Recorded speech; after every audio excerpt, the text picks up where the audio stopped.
జెండా సభ నిర్వహించారు. ఉమ్మడి టీడీపీ జనసేన ఉమ్మడి సభ నిర్వహించారు. అది మీకు పోటీ అనుకుంటున్నారా? ఈ అడిగెళ్ళి పోటీ అసలు సభ పేరు ఏందండి?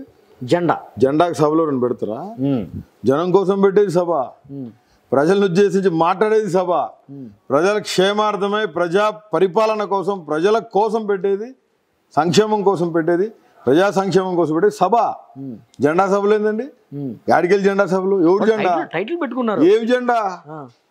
ఏం జెండా చెప్పండి? జనసేన అని పెట్టుకున్నాడు ఒకడు, ఇంకోడేమో టీడీపీ అని పెట్టుకున్నాడు, ఒకడేమో జైలుకి పోయి వచ్చి ఉడతూపుడు లోపుతో తిరుగుతా ఉన్నాడు, ఎవడు ఆడ మాట్లాడితే మళ్ళీ లోపల అని. ఇంకొకడు 3 పెళ్ళిళ్ళు అయిపోయినాయి, 4వది రెడీగా ఉంది, దాన్ని ఏ విధంగా తీసుకొని రావాలా, ఏపీలో దాన్ని ఎలా లాంచ్ చేయాలని చెప్పి వాడి బాధ వాడిది. వాడు ఏ పొద్దు నాయకుడు అవ్వాలని అనుకోవాలా? ఓకే.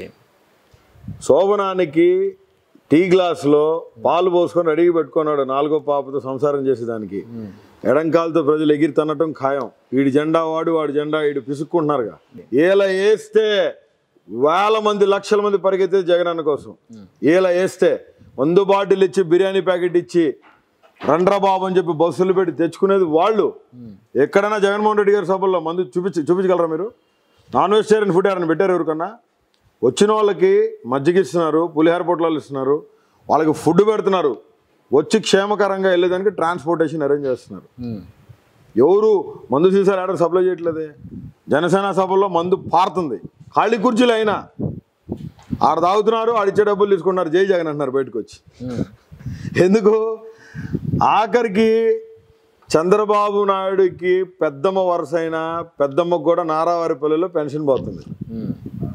చంద్రబాబు నాయుడు బంధువులు చాలా మందికి ఇల్లు పట్టాలని ఇల్లు కట్టించి జగన్ ఇచ్చాడు. అంత పేదగా ఉన్నారా? ఖచ్చితంగా అండి. నవరత్నాలు తీసుకున్నంత పేదగా. అయ్యో, చంద్రబాబు నాయుడు ఎకరన్నర పొలం, ఊరి గుడిసె, 3 పూట్ల 5 ఏళ్ళు లోపలికి పోయే పరిస్థితి కాదు. వాళ్ళ అమ్మగారు కూలి పనికి పోతే అతనికి కడుపు నిండేది, కించపరిచేది కాదు.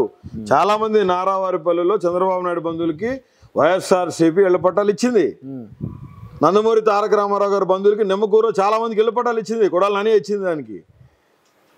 పవన్ కళ్యాణ్ వాళ్ళ ఫ్యామిలీ అయితే 100 మంది ఉన్నారు. కొండతలో వారి కుటుంబ సభ్యులు, పాలకొల్లు, అమలాపురం, సగ్గినేటిపల్లి, రాజోల్లో ఇంతమందికి చిరంజీవి గారి బంధువులకి ఇళ్ల పట్టాలు అన్నీ వచ్చినాయి. ఆ మాట స్వయంగా చిరంజీవి గారే ముఖ్యమంత్రి గారు కలిసి చెప్పడం జరిగింది. ఎవరు చేయలేని రంజకమైన పాలనని మీరు అందిస్తున్నారు. మా బంధువులైన వారందరికీ కూడా చాలా మందికి ఇళ్ల పట్టాలు వచ్చినాయి. ఖచ్చితంగా చెప్పాల్సిందే. చిరంజీవి గారికి కూడా ఖచ్చితంగా పెన్షన్ పంపిస్తాం. పరిస్థితులు బాగాలేకపోతే పవన్ కళ్యాణ్ గారికి 50 దాటిని, 50 వచ్చినాయి. ఆయన 3 సతీమణులకి పవన్ కళ్యాణ్ గారికి కూడా పెన్షన్ పంపిస్తాం. ఆయనకి ఆరోగ్యశ్రీ కూడా వర్తించే విధంగా సీఎం గారితో నేను మాట్లాడతాను. ఇళ్ల స్థలాలు అమ్ముకున్నాడు. హైదరాబాద్ లో కంటెస్టెంట్ క్యాండిడేట్స్ కోసం ఇళ్ల స్థలాలు అమ్ముతున్నాడు. కాబట్టి పవన్ కళ్యాణ్ గారికి మంగళగిరి, తాడేపల్లి పరిసర ప్రాంతాల్లో గవర్నమెంట్ వారు సెంటు భూములు ఇల్లు కట్టించి ఇచ్చే బాధ్యత మేము తీసుకుంటాం. ఆయనకి ఆరోగ్యశ్రీ మేము పెడతాం. ఖచ్చితంగా తీసుకుంటాడు బోరగడ్డ అనిల్ కుమార్, వైఎస్ఆర్సీపీ కార్యకర్త. పెన్షన్ ఇప్పిస్తా, ఆరోగ్యశ్రీ పెట్టిస్తా. అవసరమైతే ఎందుకంటే నేను మీటింగ్ లో చూసాను, కళ్ళు ఉబ్బున్నాయి, కిడ్నీ వ్యాధులు అట్లాంటివి ఏమైనా వస్తే ఖచ్చితంగా CMRF కి పెట్టి స్పెషల్ ట్రీట్మెంట్ చేపిస్తాను సార్. పవన్ కళ్యాణ్ గారి బాధ్యత కూడా మాకుంది. ఆంధ్ర రాష్ట్ర పౌరుడు కదా, ఖచ్చితంగా చేయాలి కదండి. అసలు రెసిడెంటే కాదంటారు మీరు. ఎవరు? పవన్ కళ్యాణ్ కి అక్కడ ఇల్లే లేదు అంటే ఆయన కన్ఫ్యూజ్ చేశారు. ఒకసారేమో అమలాపురంలో పుట్టా అంటాడు, ఒకసారేమో నెల్లూరులో పుట్టా అంటాడు, ఒకసారి ఒంగోలులో పుట్టా అంటాడు, కావుల్లో ఫ్లోరోసిస్ బాధితులు అంటాడు, చీరాల్లో కూడా తిరిగా అని చెప్తాడు. ఏమండి ఏంటంటే ఖచ్చితంగా ఒక విషయం అయితే మాకు తెలిసింది ఏంటంటే is a born Andhra citizen. ఏడన తిరగనండి, ఏడ ఎన్నిసార్లు పుట్టనండి. మీకు అది మాత్రం అభిమానం? అది అభిమానం లేదు. అదే ఆడాలని పాడు చేసేవాడి మీద అభిమానం ఎందుకు ఉంటుందండి? ఒక ఆడపిల్ల జీవితాన్ని సర్వనాశనం చేసినోడిని మీరు ఎంకరేజ్ చేస్తారా?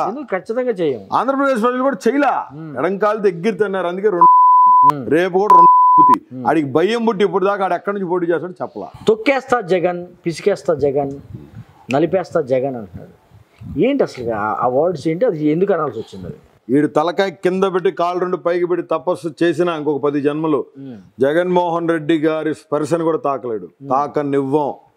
ఇలాంటి వాళ్ళు 100 మంది పుట్టొచ్చిన, ఇలాంటి ప్యాకేజీ గాళ్ళు ఇంకొక 200 మంది కలిసి వచ్చిన వైఎస్ఆర్సీపీ జగన్మోహన్ రెడ్డి అభిమానులు ఉచ్చబోసి ఉచ్చతో కడిగెత్తి ఎత్తవతల పడ్డారు. దానికి చంద్రబాబు నాయుడు ఏం ముసిముసి నవ్వులు నవ్వడం, ఏం చేస్తాడు నవ్వక? అన్ని రాలిపోయినాయి, చింతకాయలు పగలగొట్టారు, జైలు వేసి కుమ్మెరు. రేపొద్దున జగన్మోహన్ రెడ్డి గారు సీఎం అయితే మళ్ళీ తీసుకుపోయి రాజమండ్రి పోతారని అది ఒక బాధ. దానికోసం ఏదో డిఫెన్స్ లో పడాలి, కనీసం కుప్పంలోనే గెలవాలి, లేదా ఇంకా వేరే దారి ఏదైనా చూసుకుని అక్కడికి పోయి గెలవాలి. ఈ పరిస్థితుల్లోనే వాళ్ళు డిఫెన్స్ లో పడ్డారు తప్ప, ఖచ్చితంగా చెప్తున్నాను, వాడి ముసిముసులు నవ్వినా వీడు అణగదొక్కేస్తాం, చించుకుంటాం, ఖబర్దార్ అని మాట్లాడినా రేపు 2024 ఎలక్షన్ కంప్లీట్ అయ్యేదాకే ఆ పొద్దు మళ్ళీ గౌరవ ముఖ్యమంత్రి శ్రీ జగన్మోహన్ రెడ్డి గారికి అత్యున్నతమైన మెజారిటీతో ప్రజలు మిమ్మల్ని గెలిపించారు కాబట్టి మీకు శుభాకాంక్షలు అని చెప్పి వీడు చెప్పకమాండు. చంద్రబాబు నాయుడు కూడా విలాసవంతమైన ప్యాలెస్ కట్టుకున్నారు జూబ్లీ హిల్స్లో, అక్కడి నుంచి ప్రెస్ మీట్ పెట్టి కృతజ్ఞతలు చెప్పి టీడీపీ పార్టీని కట్టగట్టి బంగాళాఖాతంలో ఖాయం. ఆ తర్వాత చించుతాం, పిసుకుతాం, పొడుస్తాం, తీస్తాం అన్నారు కదా, అప్పుడు మేం చేస్తాం.